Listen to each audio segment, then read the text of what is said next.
Shalom, saudara-saudari yang terkasih. Devosi kita pada hari ini tentang Yesus memberi kuasa untuk menolak dosa.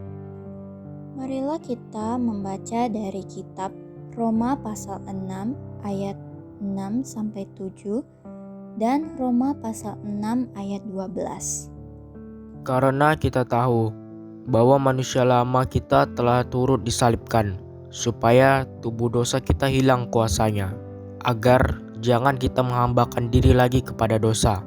Sebab siapa yang telah mati, ia telah bebas dari dosa.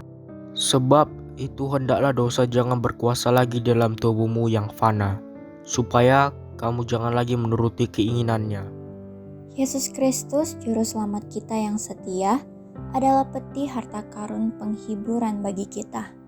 Semakin kita melihat ke dalam peti penghiburan itu, semakin banyak penghiburan yang kita temukan. Penghiburan itu terus-menerus datang. Kita sudah mendapati bahwa dengan kematiannya, Yesus membayar hutang kita kepada Allah. Kita telah melihat bahwa dengan kematiannya, Yesus mengalahkan kematian. Sehingga sekarang dia menggunakannya untuk mencapai hal-hal yang baik bagi kita umatnya. Kita telah melihat bahwa Yesus telah mati dan sekarang hidup untuk selamanya. Sehingga kita tahu bahwa dia akan beserta dengan kita di dalam kematian kita dan membangkitkan tubuh kita untuk hidup lagi ketika dia datang kembali. Kita tahu bahwa roh kita akan langsung pergi untuk tinggal bersama Yesus ketika kita mati. Betapa besar penghiburan yang sudah kita miliki dari kematian Yesus bagi kita. Tetapi masih ada lagi yang lain. Mereka yang beriman kepada Yesus dipersatukan dengannya. Apa yang terjadi padanya terjadi juga pada mereka. Alkitab memberitahu kita bahwa sama seperti Yesus mati di kayu salib, kita yang dipersatukan dengan Dia juga mati. Kita mati terhadap kehidupan lama kita yang berdosa.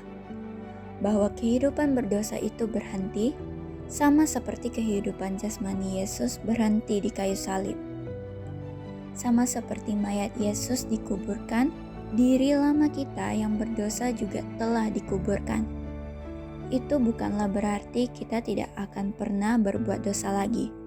Kita masih akan berbuat dosa sampai Yesus kembali untuk membuat kita menjadi sempurna.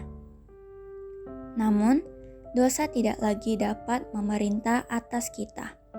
Kematian kita terhadap dosa melalui Kristus memberi kita kuasa untuk berkata tidak kepada dosa.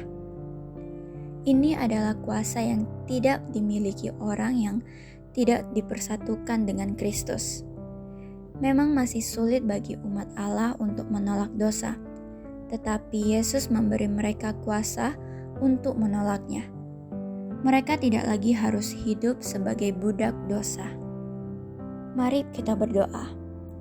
Ya Tuhan, kami menyadari begitu sulitnya kami melepaskan dosa. Tetapi karena kuasa-Mu memampukan kami lepas dari dosa. Terima kasih ya Tuhan. Amin.